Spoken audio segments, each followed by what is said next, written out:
Assalamualaikum warahmatullahi wabarakatuh.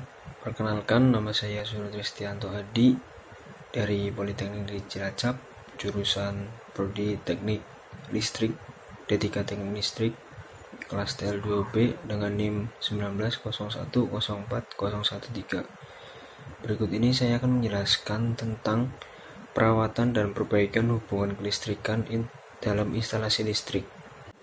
Instalasi listrik adalah suatu perlengkapan yang digunakan untuk menyalurkan tenaga listrik dari sumber listrik ke peralatan-peralatan yang membutuhkan tenaga listrik.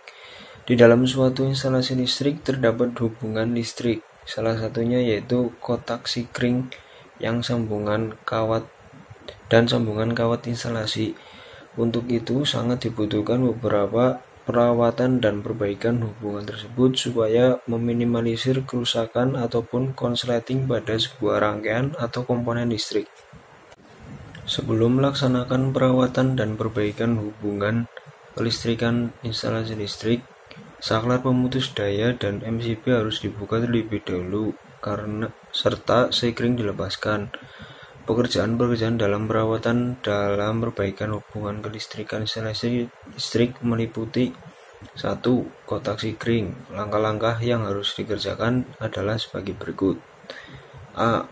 Kotak sikring dibuka tutupnya dengan obeng, tetapi sebelumnya saklar pemutus daya dilepaskan dahulu. Sambungan kawat pada terminal-terminal dilepaskan dengan membuka sekrup-sekrup terminal menggunakan obeng.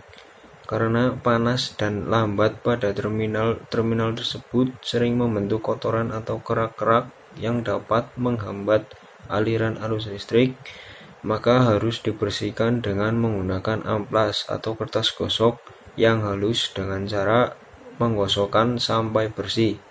Setelah bersih, pasang kembali ujung-ujung kawat pada terminal-terminalnya agar tidak terjadi kesalahan dalam penyambungan. Maka sebelum melepaskan terminal, jika perlu diberikan tanda. Karena pada proses penuaan dan pengaruh panas, maka isolasi saklar kutub ganda pada kotak sikring menjadi rusak sehingga terjadi kebocoran arus listrik dari fase ke nol. Untuk mengetahui hal ini dapat digunakan obeng lampu pengetes atau test lamp, yaitu bila 12 sumber tegangan listrik dihubungkan ujung obeng test lamp disentuhkan ke kawat 0, maka jika setelah saklar kutub ganda ditutup dan lampunya menyala, berarti ada kebocoran. Semakin terang nyala lampu, semakin besar kebocorannya. Kemudian yang B, tahanan isolasi antara fase dan 0. Fase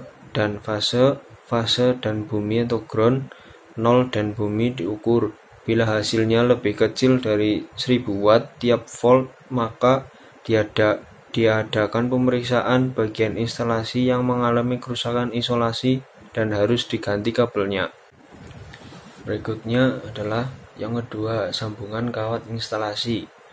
Merawat dan memperbaiki sambungan-sambungan kawat yang ada di dalam kotak-kotak sambung, yaitu dengan cara menggunakan tangga menuju ke atas plafon. Kemudian tutup kotak-kotak sambung dibuka dan sambungan-sambungan kawatnya dibersihkan dan dikuatkan lagi menggunakan tang kombinasi. Pada umumnya bentuk sambungan kawat yang digunakan jenis ekor babi. Setiap sambungan harus diisolasi menggunakan benang lasdop dengan kuat sehingga logam 13 kabel tidak kelihatan. Pada umumnya kotak sambung terbuat dari plastik berbentuk lingkaran. Ada juga yang berbentuk soket sambungan dari porselen atau plastik, tetapi jarang digunakan. Sambungan ekor babi diperlihatkan pada gambar 7 di samping ini, yaitu merupakan gambar sambungan ekor babi. Keterangan gambar itu itu merupakan gambar membuat sambungan ekor babi dengan tang kombinasi. Gambar kedua, bagian ujung sambungan harus dipotong, dan terakhir bagian 3, bagian ujung sambungan ditutup dengan lasdop. Sekian dan terima kasih. Bila ada kesalahan saya mohon maaf. Assalamualaikum warahmatullahi wabarakatuh.